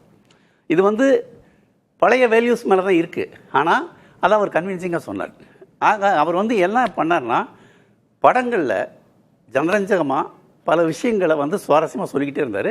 அதில் சில விஷயங்கள் அவரை மீறி ரொம்ப முற்போக்காகவும் இருக்குது, சில விஷயங்கள் வந்து டிபேட்டபிளாகவும் இருக்குது. ஆனால் எதுவாக இருந்தாலும் அதில் அவருடைய டச்சு, அதுக்குள்ளே அவர் சொல்கிற விஷயங்கள், அது அவர் சொன்ன அழகு இருக்குது. பார்த்தீங்களா, எனக்கு தெரிஞ்சு கல்லாப்பட்டி சிங்காரம்னு ஒரு ஆர்டிஸ்ட், அது வரைக்கும் அவரை தமிழ் சினிமா உபயோகப்படுத்துனதே கிடையாது. முதல் முறையாக பாக்யராஜ் வந்து அவளை அப்படி பட்டம் திட்டி ஒவ்வொரு படத்துலையும் அவர் என்ன பண்ணுவார், கல்லாப்பட்டி சிங்கர் ஒரு 4 படம் இருக்கும் அவர் படங்கள். அப்படி அந்த மாதிரி சின்ன சின்ன கேரக்டர்ஸ் அவங்க தென்றல் டேரக்டர் சொன்னாங்க. குட்டி குட்டி கதாபாத்திரங்கள் தான். கவுண்டமணியை முதல்ல மிக சிறப்பாக அவர் தான் பயன்படுத்தும். சுவரில்லாத சித்திரங்களில் ஒரு டெய்லர் கேரக்டர், வசனங்களும் அந்த காலகட்டத்தில் ரொம்ப பிரபலமாக இருக்கும். இவர் சொன்ன மாதிரி ஜாதியை ஈஸியாக சொல்லுவாங்க. அந்த நாய்க்குமார் பையன் வந்துருந்தான், அந்த கவுண்டர் அப்படிலாம் சொல்லுவாங்க. ஆனால் அதில் எந்த விதமான ஒரு உள்நோக்கமும் இருக்காது. அது இயல்பு மொழியாக பேச்சு வழியாக இருக்கும். அந்த மாதிரி தனி மனித பலவீனம், அந்த பொண்ணுல போய் சைட் அடிக்கிறது, இதெல்லாம் வந்து தமிழ் சமூகத்தில் ஒரு எக்ஸாஜரேட் பண்ணப்பட்ட விஷயங்கள். ஒரு பொண்ணை போய் ஒரு ஆண் விரட்டணும்னா அவன் வந்து ஸ்டாக்கராக இருப்பான், பின்னாடியே போவான், அப்படி தான் இருக்கும் இல்லையா. ஆனால் இவர் வந்து இயல்பாக அந்த வயதின் குறுகுறுப்போடு நம்ம எப்படி போய் பெண்களை பார்ப்போம், என்ன மாதிரியான உரையாடல்கள் நமக்கு நடக்கும், அதெல்லாம் வந்து 100% யதார்த்தமாக கொடுத்தாரு. அந்த யதார்த்தம் தான் அவருடைய மிகப்பெரிய பலம். யதார்த்தமான களத்தை திரைமொழியில எந்த ஒரு நெருடலும் இல்லாமல் கொடுத்ததுல எல்லாத்துலயும் நம்மளை ஐடென்டிஃபை பண்ணிக்குவோம். நம்மளுடைய பாலியத்தை ஐடென்டிஃபை பண்ணிக்குவோம். நம்ம ஒரு பெண்கிட்ட போய் எப்படி பேசுவோம், எவ்வளவு தயங்குவோம், எந்த மாதிரி நோஸ்கட்டாய் திரும்பி வருவோம், இது எல்லாத்தையும் அவர் வந்து இயல்பா சொன்னாரு. அதனால அவர் நம்மள ஒருத்தர் அப்படிங்கிற மாதிரி, இது நம்மளுன்றது அவர் தான். யதார்த்தமான சினிமாவை திரைமொழியில கொண்டு வந்த அந்த படைப்பாற்றல் அப்படின்றது மிகச்சிறப்பா இருந்தது. அவருடைய வசனங்கள், அவருடைய ஒவ்வொரு விஷயமுமே சிரிப்பு அப்படின்றத தாண்டி சிந்தனையும் சேர்த்தே கொடுக்குது இல்லையா. ஒரு எழுத்தாளராக அதை நீங்க எப்படி பாக்குறீங்க? இப்போ அவங்க ஒருகை ஓசை பற்றி தான் இன்னைக்கு நிறைய பேசிட்டு இருக்கோம். அதில் வந்து இவர் சார் சொன்னார் இல்லையா, அந்த முருகன், அவர் சங்கிலின்ற கதாபாத்திரத்தில் நடித்து சங்கிலி முருகன் ஆயிட்டார் அந்த படத்துக்கு அப்புறம். அவர் வந்து சொல்லிட்டு போவார். அவர் முதல்லையே படத்தோட ஆரம்பத்தில் சங்கிலி முருகனை பார்த்து எல்லாருக்கும் ஒரு பயம் இருக்கும். சங்கிலி வந்து ஊருக்கு பாதுகாவலர் மாதிரி தான் இருப்பார், எல்லார்கிட்டையும் பணம் வாங்குவார், அந்த மாதிரியான ஒரு ஆள். டீ கடைக்கு வரும்போது மட்டும் அவருக்கு தனி கோலை இருக்கும். அப்போ பக்கத்தில் உட்காந்துருக்க, அந்த டீ கடையில் உட்காந்துருக்க மற்றவங்கெல்லாம் வந்து, ஏன் சங்கிலி நீ வந்து இதுலேயே எங்களோடதுலேயே குடிக்கலாமேன்னு ஆஃபர் பண்ணுவாங்க. அவர் சங்கிலி என்ன சொல்லுவார்னா, என் ஜனங்க என்னைக்கு உங்களை போல் உட்காந்து குடிக்கிறாங்களோ, டீ குடிக்கிறாங்களோ, அன்னைக்கு நானும் குடிக்கிறேன் அப்படின்னு சொல்லுவார். அது எவ்வளோ முக்கியமான வசனமோ அதே அளவுக்கு தான் அது கடைசியில் அவர் அதை சொல்லும்போது, என் ஜனங்களை இப்போயாவது நான் இனிமே இல்லை, நீங்கள் என்னை தெய்வமாக்க வேண்டாம், அதுதான் யூஸ்வலாக நடக்கும், எங்கள் ஜனங்களை வந்து நீ மதிச்சுக்கோ அப்படின்னு சொல்கிறது. இப்போது இது வரைக்கும் வசனம் முடிஞ்சுது. இதுக்கு அடுத்து மறுபடியும் அந்த டீ கடை காட்சி ஒன்று வரும். அதில் ஆனால் இந்த விஷயம் எதுவுமே வராது. ஆனால் அந்த 2வது கோவலை அதில் இருக்காது. நம்ம அதை கவனிக்கும் போது தான் த devil is in the details. Bhagyaraj அவங்க சொன்ன மாதிரி என்றைக்குமே ப்ரொக்ளைம் பண்ணது கிடையாது. நான் இது பண்ணியிருக்கேன் அது பண்ணியிருக்கேன் சொல்ல மாட்டார். ஆனால் அந்த டீ கடையில் அடுத்த நாள் அந்த 2வது கோவலை இல்லைங்கிறது தான் அந்த முக்கியமான விஷயம். நம்ம லிட்ரேச்சர்லேருந்து பார்க்கும்போது இந்த மாதிரி சொல்லப்படாத விஷயங்களுக்கான வேல்யூ ரொம்ப ஜாஸ்தி. திரு ராசி அழகப்பன், எப்படி பாரதி ராஜா அவருடைய பட்டறையிலிருந்து இவர் வெளியில வந்து ஒரு சிறந்த இயக்குனராக வந்தாரோ, அதே போல இவருடைய பட்டறையிலிருந்தும் சிலர் சிறந்த இயக்குனர்களாக, விருது வாங்கக்கூடிய அளவுக்கு சிறந்த இயக்குனர்களாக வெளியே வந்திருக்காங்க. அதுல குறிப்பிட்டு சொல்ல முடியுமா? பார்த்திபன் வந்திருக்கார், பாண்டியராஜன் வந்திருக்கார், லிவிங்ஸ்டன் வந்திருக்கார், அதுக்கப்புறம் வந்து ஜிஎம் குமார் வந்திருக்கார். இப்படி நிறைய பேர் வந்திருக்காங்க. இப்போ அடிப்படையில் எல்லாரும் சொல்லுகிறப்ப சொன்னாங்க, பெண் சார்ந்து பெண்ணினுடைய மனநலத்தை புரிந்து கொண்டு இருக்கிற ஆண்கள் அப்படிங்கிற அந்த சூழலை உருவாக்கிறவர் தான். அதுக்கு காரணம் அடிப்படை என்னன்னா, ஜீவசாப்தான் சொன்ன மாதிரி அவருக்கு வந்து அந்த கருத்துக்கள்லாம் இருந்தது. அது எல்லாமே இயல்பிலேயே ஆர் சுந்தரராஜன் இவரும் நண்பர்கள் 2 பேரும் அப்படி கட்டி பிடிச்சிக்கிட்டு பேசுவாங்க. ஆர் சுந்தரராஜனுக்கு பகுத்தறிவு கொள்கையும் பெரியார் மேலும் மிகப்பெரிய பற்று உண்டு. அவர் இவரோட நிறைய பேசி பேசி பேசி 2 பேரும் இளைய வயசில் களவாடி கொண்டது. அதனுடைய சாராம்சம் தான் ஒரு பக்கம் அவர் வெளிப்படையாக சொன்னார், இவர் வெளிப்படையாக சொல்லாமல் கதாபாத்திரங்களை சொல்ல ஆரம்பித்தார். பாக்யராஜுக்கு அது உண்டு. பாக்யராஜ் எப்பயுமே பார்த்தீங்கன்னா சுருக்குன்னு சொல்லுவார், எதிராளியை பேச விட்டு அப்படியே முழுக்க எடுத்துக்குவார். அவர் சொல்லுவார், என்னுடைய பலம் என்பது எதிராளியில் அமர்ந்திருக்கிற எல்லா கதாபாத்திரங்களும் தான் பார். அதனால தான் அவர் கூட வந்த சாதாரணமாக இருந்த பார்த்திபன் அதுக்கு முன்னாடி வந்து நாடகத்தில் நடிச்சுக்கிட்டு இருந்தார். நல்லா தெரியும் எனக்கு. தேனாம்பேட்டையில் ஜனகராஜ் வீட்டு கீழே தான் ஒரு வாடகையில் இருந்தார். அவரும் ஜீவபாலன் சொல்லிட்டு மணியனுடைய அசோசியேட் டைரக்டர். அப்போ 100வது நாள் அப்படி அந்த பெரிய படங்கள்லாம் எடுத்துக்கிட்டு போது அசோசியேட் டைரக்டர் அவர் ரூமில் தான் பார்த்திபன் இருக்கார். அவர் வந்து அப்போ நாடகத்தில் நடிச்சிட்டு இருக்கும்போது கொஞ்சம் எழுதுவார். அவர் போய் வாய்ப்பு கேட்கும்போது டக்குன்னு உடனே கொடுக்குறாருன்னா காரணம் என்ன, எளிய மனிதர்கள் தான் நம்ம படம் பார்க்குறவங்க, எளிய மனிதர்கள் ஒருத்தர் தான் நம்முடைய கதாபாத்திரங்கள், அதனால் அவங்ககிட்ட என்ன அப்படின்னு சேர்த்துக்கிறார். பாண்டியராஜன் அதே மாதிரி வந்து நம்ம சைதாப்பேட்டை வந்து அந்த ஸ்கூலில் மாந்தோப்பு ஸ்கூலில் படித்தவர். அவர் போய் குள்ளமா நிற்கிறார், என்னன்னாரு, வாப்பா என்ன நான் சினிமா படிக்க வா, அவருக்கு கூப்பிட்றாரு. அதே சமயத்தில் கருப்புசாமி ஒருத்தர் எம்ஃபில் படித்தவர், ரொம்ப படித்தவர். சார் நான் உங்களை பிடிக்கும், வா நீயும் வா அப்படின்னு அவர் சேர்த்துக்கிறாரு. அரியமதி அண்ணன் போகிறாரு, நீங்கள் என்ன அவரு பிஹெச்டி, வா நீங்கள் வா. அப்படி அவர் தன்னை சேர்த்து கொண்டவர்களாம் தன்னை விரும்புகிற நேசிக்கிற எல்லாரையும் ஒன்றா வச்சுக்கிட்டு தான் கதை பேசுவார். எல்லாரிடமிருந்தும் செய்திகளை வைத்துக்கொண்டு தான் பெண்களை மையப்படுத்தி ஆண்களுடைய குறைநிறைகளை சொல்லி வழிநடத்துகிற கதைகளை பண்ணுறது அவர் ஒரு பழக்கம். அவங்க கோயம்புத்தூரில் அங்கே இருக்கிற மனநிலையில் இருக்கிற பழக்கங்களை இதுவரை சினிமாவில் சொல்லப்படாத அந்த களத்தில் வந்து அழகாக பயணித்தார். அதுக்கு வந்து பெரிய காரணம் அவருடைய இளைய பருவம். சுந்தரராஜன் தான் சொல்லுவார், நான் பாட்டி இப்படி போயிட்டான், அவன் பாட்டி அப்படி போயிட்டான், நான் சொல்லிக்கிறேன் இவன் சொல்லவே மாட்டாங்கன்னா குசும்புக்காரனாக இருக்கான் அப்படிலாம் சொல்லிகிட்டு இருப்பாங்க. ஆனால் உள்ளுக்குள்ளே என்னென்ன அடிப்படையில் தேனாம்பேட்டையில் இருந்த சேர்ந்த குழு தான் எல்லாரையும் ஒன்றா வளர்த்துருக்கு. அந்த பசியும் வறுமையும் அவமானங்களும் அதெல்லாம் வந்து 92C அண்ணா சாலைன்னு ஒன்று இருந்துச்சு. இப்போ வசந்தபவன் பக்கத்தில் 3வது பில்டிங், அங்கே தான் பார்த்தீங்கன்னா முழுக்க சாக்கடையாக இருக்கும், ஒரு கிணறு இருக்கும். அங்கே தான் மேலே பார்த்தீங்கன்னா கோலப்பன், ஆர் சுந்தரராஜன், அவருடைய செந்தில் அவங்கெல்லாம் அங்கே கூட்டியிருந்தாங்க. எல்லாரும் வறுமையில் ஒன்றா சேர்ந்து ஏதாவது பண்ணணும்னு சொல்லிட்டு கதைகளை பேசிக்கிட்டே இருப்பாங்க. அந்த எளிமையான இருக்கிற விஷயங்களெல்லாம் எடுத்துகிட்டு யாரும் பார்க்கப்படாத முகங்களை இவரான பிறந்தல்றது அதையே நம்ம பண்ணுவோம் அப்படின்னு பலவீனங்களை முழுக்க பலமாக மாற்றுகிற இடத்தை பாரதிராஜா சொல்லிக் கொடுக்க பாக்யராஜ் கைப்பிடித்துக் கொண்டார். அதை சுற்றி இருந்தவர்கள் மெருகேற்றி ஜெயிக்க வச்சாங்க. அது பாக்யராஜ் நுண்ணிய பார்வை உண்டு, பெண்கள் மேல் மிகுந்த மரியாதை உண்டு. தன்னை தாழ்த்தி கொண்டு அவர்கள் உயர்த்த வேண்டும் என்று கடைசி வரைக்கும் நினைச்சார். அது எம்ஜிஆர் கிட்டே இருந்தது. அவருடைய படைப்புகளும் சாட்சி, அவருடைய வாழ்க்கையும் அவர் வாழ்ந்த வாழ்க்கையை அப்படியே திருப்பி கொடுத்தார் அப்படின்னு கூட சொல்லலாம். தொடர்ச்சியாக பார்க்கும்போது மிக எளிமையாக இன்றைக்கு ஒரு வெற்றிகரமான ஒரு இயக்குனராக ஒரு நடிகராக வந்திருந்தாலும் கூட ஆரம்ப காலகட்டத்தில் எல்லோரையும் போல அவரும் பல கடினமான படிநிலைகளை தாண்டி தான் இந்த நிலைமைக்கு வந்திருக்காரு. அப்படின்னு கஷ்டப்படும் போது பிரவீனான்னு சொல்லிட்டு ஒரு நடிகை தான் வந்து அவர் காப்பாற்றினாங்க. அதுதான் முதல் திருமணம் செய்து கொண்டார். அவர்கள் தான் உயர்த்தினார்கள். திருமணம் செஞ்சு போன ஒரு படம் தான் இப்ப இருக்கிற மனைவியார்கள். சரி, நம்ம இன்னும் நிறைய விஷயங்கள் அவரை பத்தி நம்ம தொடர்ந்து பேசலாம். திரு ஜீவசகாப்தன், மக்கள் திலகம் எம்ஜிஆர் தன்னுடைய கலை வாரிசு அப்படின்னு அதிகாரப்பூர்வமாகவே அறிவிச்சாரு திரு கே பாக்யராஜ் அவர்களை. அது ஒரு புறம். இன்னொன்னு எம்ஜிஆர் மக்கள் முன்னேற்ற கழகம் அப்படின்ற கட்சியும் அவர் தொடங்கினாரு. எப்படி கலைத்துறையில அவருடைய பயணம் தொடர்ந்ததோ அரசியல்லையும் அவர் இருந்திருக்காரு, திமுகவிலையும் இணைஞ்சிருக்காரு. அந்த அரசியல் பயணம் பத்தி நினைவு கூற முடியுமா அவருடைய? இல்லை, அவருடைய அரசியல் பயணங்கிறது முழுக்க எம்ஜிஆரை சார்ந்து தான் இருந்தது. அவருடைய படங்கள்லேயே நான் அதை தொடக்கத்திலே சொன்னேன். அவர் எம்ஜிஆர் ஆட்சியில் அந்த 80கள்லேருந்து எல்லா இதுலேயும் அந்த சட்டையை காமிக்கிறது, எம்ஜிஆரை காமிக்கிறது, அந்த நான் இப்போ சொன்னேன் பச்சைமுல்ல சாமிக்கு அதிலலாம் வந்து ஒரு தலித் குடியிருப்பு எம்ஜிஆர் படம் போட்டிருக்கும், எம்ஜிஆர் நகர்னு போட்டிருந்தா தலித் குடியிருப்பு. இதெல்லாம் பாக்கியராஜ் வந்து திட்டமிட்டு வச்சார். அந்த படத்தில் எம்ஜிஆர் வாத்தியார்லாம் சொல்ல மாட்டார். ஸ்டில் இது எங்கள் ஆட்சி அப்படின்னு தலித்து மக்கள் சொல்லுவாங்க. ஏன்னா எம்ஜிஆர் ஆட்சினா தலித்துகளுக்கான ஆட்சி, இங்கே எங்களை எதுவும் பண்ண முடியாது. இந்த மாதிரி சிம்பிள்ஸ்லாம் அவர் தொடர்ச்சியாக வச்சார். அதுக்கப்புறம் ருத்ரான்னு ஒரு படம் வந்தது தெரியுமா, கௌதமி இவங்களாம் நடிச்சிருப்பாங்க. அதில் கடைசி சீன் எப்படி தெரியுமா முடியும், இது யாரோட ஆட்சி தெரியுமா அப்படின்னு லட்சுமி சொல்லுவாங்க. உடனே இல்லை பெண்களே எல்லாம் பண்ணிடுவீங்களான்னு பாக்கியராஜ் கேட்பார். ஓ, பெண்களால் எதுவும் முடியாதா, இப்போ யார் என்ன பண்ணிக்கிறேன், ஜெயலலிதா அப்போ தான் ஆட்சிக்கு வந்திருக்காங்க 91. உடனே அதை மீட் பண்ணி ஓஹோ நீங்கள் அதை சொல்கிறீங்களா அப்படிங்குவார். இந்த மாதிரி குறியீடு நிறைய பண்ணுவார் அவர். கொஞ்சம் அந்த எம்ஜிஆர் சார்பு நிறையா இருக்கும். படம் முடியும் போது எம்ஜிஆர் படம் ஜெயலலிதா படம் போட்டு தான் அந்த படத்தை முடிப்பார். ருத்ரான்னு ஒரு படம். ஸோ அரசியல் விஷயத்திலேயே அவர் அந்த மாதிரி விஷயங்களெல்லாம் பதிவு செஞ்சுக்கிட்டே தான் இருந்தார். அப்புறம் ஜெயலலிதா ஆதரவு, ஜெயலலிதா எதிர்ப்பு. அப்புறம் அந்த 2001 எம்ஜிஆர் ஆட்கள் யாருக்குமே சீட்டு கொடுக்கல ஜெயலலிதான்னு சொல்லி கோவிச்சுட்டு வந்து திமுகவுக்கு ஆதரவாக இருந்தார். அழகிரியோடு நம்ம நெருக்கமாக இருந்தார். ஆனால் அது தவிர்த்துமே விடுதலை சிறுத்தைகளோடு நம்ம நெருக்கமாக இருந்தார். அவர் ஒரு கட்சி கடந்து எல்லா சமூக மக்களுடையும் எல்லா கட்சியினர் அந்த மாதிரியான அவர் மேலே ரொம்ப மரியாதை, இடதுசாரிகளோடு நெருக்கமாக இருந்தாருங்க. அவர் கம்யூனிஸ்டுகள் மீது ரொம்ப ஒரு மரியாதை உடையவர். அந்த மாதிரியான தன்மையும் அவர்கிட்ட நிறைய இருக்கும். அதனால் சமூக பார்வை, இலக்கிய பார்வை, கலைநயம் பார்வைன்னு எந்த தளத்திலையும் வந்து பாக்கியராஜருடைய இடம்ங்கிறது ஒரு மிகப்பெரிய வெற்றிடமாக தான் இருக்குது. அவருடைய படங்கள்லையும் வெளிப்படும்.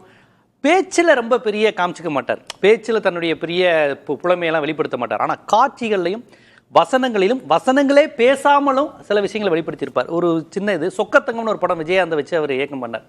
அதில் விஜயகாந்த் வந்து ஒருத்தட்ட பணம் கொடுத்துருப்பாரு, அவர் செத்து போயிடுவார். விஜயகாந்த் வந்து பணத்தை கேட்பார்.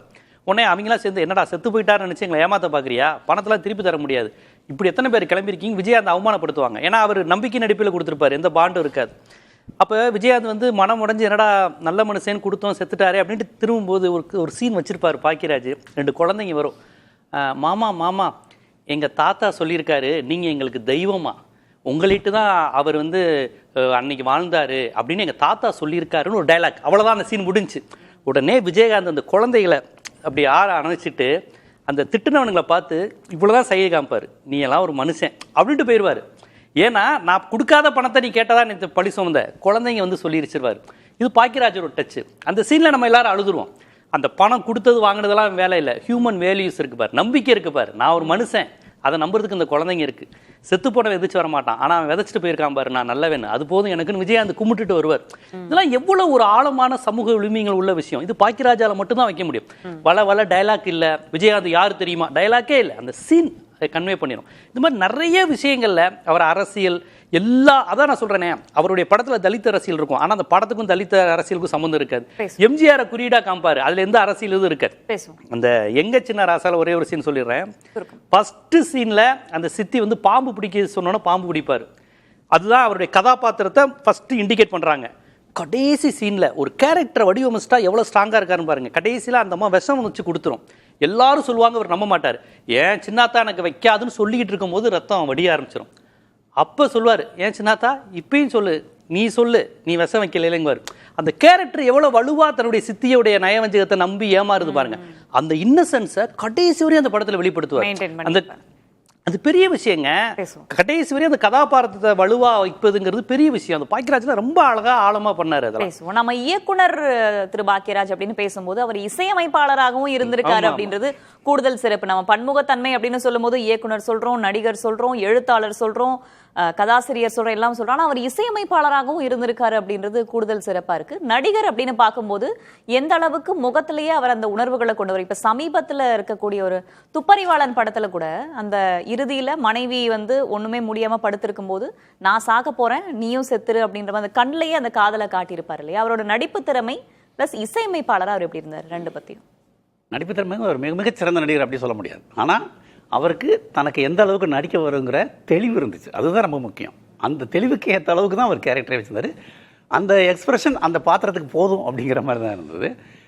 இசையமைப்புங்கிறது வந்து சில சந்தர்ப்பங்களே அவர் பத்திரிகை ஆசிரியர் இருந்த மாதிரி தான் இதுவும் அது ஏன் அப்படி பண்ணாருன்னு தெரியல, ஏன் எதுக்காக அது ஏதாவது பர்சனல் விஷயங்கள் இருக்கலாம், அது தெரியல எனக்கு. ஆனால் அவர் எல்லாத்துலேயும் வந்து பாக்யராஜுடைய மிகப்பெரிய விஷயம் பலமாக நான் பார்க்குறது, நம்மளே பகடி பண்ணிக்கிறது இருக்கு இல்லையா, நம்மளே ஃபன் பண்ணிக்கிறது இருக்குல்ல, அது ஒரு பெரிய ஹியூமன் குவாலிட்டி. அது எல்லாருக்கும் வராது. அதை ரொம்ப சிறப்பாகவும் பண்ணவர் இவர் தான். அவருடைய படங்களில் தன்னுடைய கேரக்டரை தானே கண்ட்ரோல் பண்ணிக்குவார். அவர் இசையமையுமே அவர் தான் கண்ட்ரோல் பண்ணிக்கிட்டு இருந்தார். இது நம்மால் படத்தில் இவர் பாட்டு போட்டி ஒன்று நடக்கும். ஆமாம். அதில் வந்து பாட்டு போட்டிக்கு முன்னாடி நம்மளை தயார் பண்ணிடுவார். இவர் பயங்கரமாக சொதப்ப போகிறாரு அப்படின்ட்டு. அந்த பாட்டு போட்டியில் வந்து நல்லா தெரிஞ்ச மியூசிக்கில் ஃபஸ்ட் கிளாஸ் கோல்டு மெடலிஸ்ட் வாங்கின பொண்ணு கூட சொரம் தெரியாத இவர் பாட்டு போட்டி பண்ணுவார். அப்போ சொல்லுவார், எனக்கு கேள்வியான இருக்குது, நான் சரி பண்ணிட முடியும் என்னால் அப்படின்ட்டு மேனேஜ் பண்ணி பாடி முடித்த உடனே அந்த தாத்தா கேரக்டர் ஒன்று இருக்கும். அதில் ரொம்ப எக்ஸலண்ட்டான ஒரு கேரக்டர் தாத்தா கேரக்டர். அது சொல்லும், பூவோடு சேர்ந்து நாரும் மனம் பெறும்னு எல்லாம் சொல்லுவாங்க, இங்கே நாரோடு சேர்ந்து பூவும் மாறி போய் விட்டுன்ற மாதிரி பேசுவார். அவர் பயங்கரமாக இங்கிலீஷ் பேசுவார். அது ரொம்ப ஃபன்னாக இருக்கும் அந்த ஏரியா. அந்த தாத்தா கேரக்டர் ரொம்ப நல்ல கேரக்டர் இருக்கும். இது வந்து என்னென்னா, பாக்யராஜ் வந்து ஒரு படத்துக்கு மியூசிக் போடுறாரு. முதல்ல வந்து அந்த டைட்டிலையும் போடுவார், எஸ்பிபி ஜானகி பேரெல்லாம் போட்டு கீழே இவர்களுடன் ஒரு காகம் அப்படின்னு போட்டு பாக்யராஜ்னு போடுவார். ஏன்னா அவர் தான் அந்த பாட்டை பாடிட்டு இருப்பார். ஸோ நான் பாடுறேன், நான் மியூசிக் போடுறேன், ரொம்ப பெருசாக எதிர்பார்த்துறாதீங்க, நீங்கள் அதுக்கு தயாராக இருங்க, நான் கொஞ்சம் சுமாராக தான் பண்ணுவேன்னு படத்துக்குள்ளேயே அவர் வந்து அதை வச்சுட்டாரு. அந்த மியூசிக் பாட்டு போட்டிலே வந்து எனக்கு இவ்வளவுதான் வரும் அப்படின்லாம் வச்சுட்டாரு. சீரியஸான ஒரு விஷயத்தையும் மக்களுக்கு கடத்தும்போது எப்படி அவங்களுடைய உடல் மொழியில மட்டும் இல்லாம எந்த அளவுக்கு நகைச்சுவையா தான் வச்சாரு. அதுவே ஒரு மிகப்பெரிய கலைதான். அதுல வந்து நீங்க பாத்தீங்கன்னா அந்த இது நம்மால் வந்து கத்தி மேல நடக்கிற மாதிரி ஒரு படம். அதுல வந்து ஒரு பிராமண கேரக்டர் வரும், கலைஞானம்னு ஒருத்தர் நடிச்சுப்பார். எக்ஸலண்ட். இது வரைக்கும் தமிழ் சினிமா பார்த்தாலே ரொம்ப ரொம்ப வித்தியாசமாக ஒரு கேரக்டர். எல்லா ஃப்ராடத்தனம் பண்ற ஒரு பிழைப்புவாதியான ஒருத்தர். அவரை நம்ம அவ்வளவு ரசிப்போம் அந்த படத்தில். அது ரொம்ப நல்ல கேரக்டரைசேஷனுக்குன்னே தனியாக பேசலாம், அவ்வளவு பிரமாதமாக பண்ணியிருப்பார். அதே மாதிரி இங்கெல்லாம் சிகரெட்லாம் குடிச்சிட்டு இருக்காத அப்படின்னு சொல்லுவார் அவர். கதவை திறந்தா சோமயாஜிலோட அப்பாவே சிகரெட் குடிச்சிட்டு இருப்பார். இல்லை, அதில் ஒரு கருத்து மட்டும், இது நம்ம இல்லை, அந்த பிராமின் கேரக்டரை வந்து வரையறுப்பாங்க. நம்ம சொசைட்டியில் நல்லவங்களாக இருப்பாங்க, அடுத்தவங்களுக்கு உதவி செய்கிறவங்களா இருப்பாங்க, ஆனால் சாதியவாதியாக இருப்பாங்க. அதை அந்த சீனில் காமிச்சிருப்பாரு. ஒரு சேரியே எரிஞ்சிரும், அந்த ஐயர் பணம் கொடுத்து உதவுவார் அந்த சேரி மக்களுக்கு திருப்பி வீடு கட்டித்தாங்கன்னு. ஆனால் அப்போ அவர் துண்டு கீழே விழுந்துரும், ஒரு சேரி பையன் எடுத்துருவான், அந்த துண்டை நீயே வச்சுக்கோங்குவார். நல்லா கவனிச்சு பாருங்க, சேரி பையனுக்கு சாப்பாடு போடுவார், சேரி பையனுக்கு வீடு கட்டி தருவார், ஆனால் சேரி பையனும் ஐயரும் ஒன்றும் கிடையாது. அந்த சாதி டிக்னிட்டியை கடைசி அவர் மெயின்டைன் பண்ணுவார். அந்த கேரக்டர் கடைசி அப்படி மெயின்டைன் பண்ணுவார். இதெல்லாம் ரொம்ப நுட்பமான விஷயம். திரையா பார்க்கும்போது நம்ம உற்று பார்த்தால் மட்டும் தான் அந்த மாதிரி சின்னமான விஷயங்கள்லாம் நமக்கு முழுமையா புரியும். நம்ம தொடர்ந்து பேசலாம். திருமிகு தென்றல், இன்றைய காலத்துல இல்ல இனி வரக்கூடிய காலத்துல இளம் படைப்பாளிகள், இயக்குனர்கள், நடிகர்கள், கதாசிரியர்கள், குறிப்பாக எழுத்தாளர்கள் மறைந்த திரு பாக்யராஜ் அவர்களிடமிருந்து கற்றுக்கொள்ள வேண்டிய விஷயங்கள்லாம் என்னென்ன சொல்வீங்க?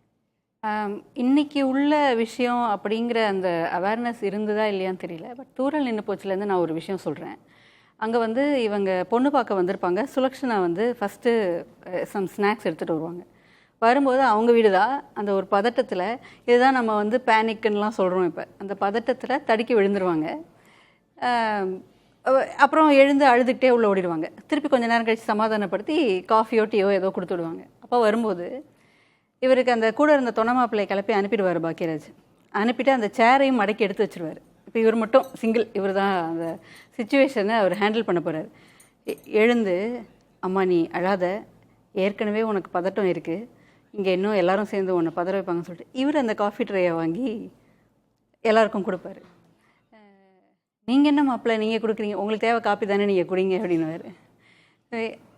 இந்த இதோட இந்த ஒரு கன்சர்ன், அந்த ஹேண்ட்லிங் தி சிச்சுவேஷன், இதோடைய தொடர்ச்சிகள் வந்து இனியும் வந்தால் நல்லாயிருக்கும் அப்படின்னு நான் நினைக்கிறேன்.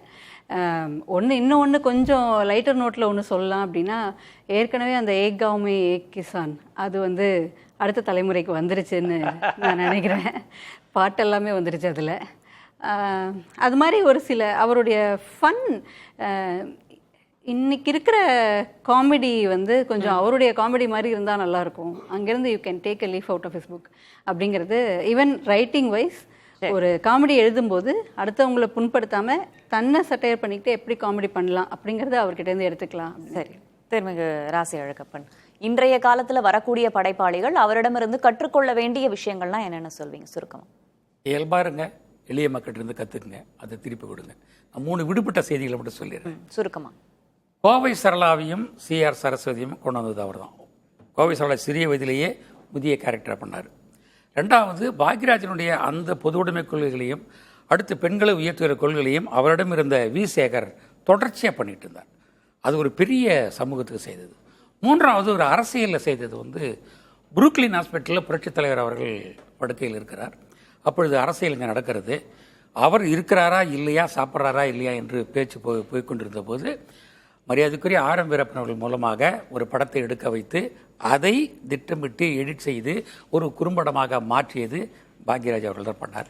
அந்த படத்திற்கு வார்த்தை சித்திரை வலம்புரியான் அவர்கள் எழுதும்போது நானும் கொண்டு வந்திருக்கேன். எழுதி அந்த செவன்சால் நாராயணன் அவருடைய ஸ்டுடியோவில் அதை பட்டு தமிழகம் முழுக்க அது சென்று சேர்ந்து புரட்சித் தலைவர் எம்ஜிஆர் அவர்கள் வெற்றி பெறுவதற்கு மூல காரணமாக பாக்யராஜ் இருந்தார் என்றுதான் என்னுடைய செய்தி. சரி, பல்வேறு முக்கியமான நினைவலைகள் பற்றி பேசியிருக்கோம். என்னதான் எல்லா தலைவர்கள் மறையும் போதும் ஒன்று சொல்லுவாங்க, அவர் மறைந்தாலும் அவருடைய புகழ் மறையாது அப்படின்னா. ஆனால் இவருடைய மறைவில் அவர் புகழ் மட்டும் இல்லை, அவர் விதைத்த விதைகள், அவர் கொடுத்த சிந்தனை, அவர் கொடுத்த அந்த நகைச்சுவை உணர்வு. இன்றைக்கு அந்த திரைப்படங்களை பார்க்கும்போதும் ஒரு புன்முறுவல் வருது, ஒரு சிரிப்பு வருது அப்படின்னா அந்த விஷயங்களையும் இந்த ஜென்ரேஷனுக்கு சேர்த்தே அவர் கடத்தியிருக்காரு அப்படின்னு தான் நம்ம புரிஞ்சுக்கணும். இந்த அமர்வில் பங்கேற்று பல்வேறு விஷயங்களை பகிர்ந்து கொண்ட 4 விருந்தினர்களுக்கும் நன்றி, பார்த்த நேயர்களுக்கும் நன்றி. நேர்பட பேசு நிறைவடைகிறது. இணைந்திருங்கள் புதிய தலைமுறையோடு. அது வந்து கண்டிப்பா ஏற்றுக்கொள்ள முடியாது. பிரதான கூட்டத்துக்கு கூட்டப்பட்டிருக்கும்.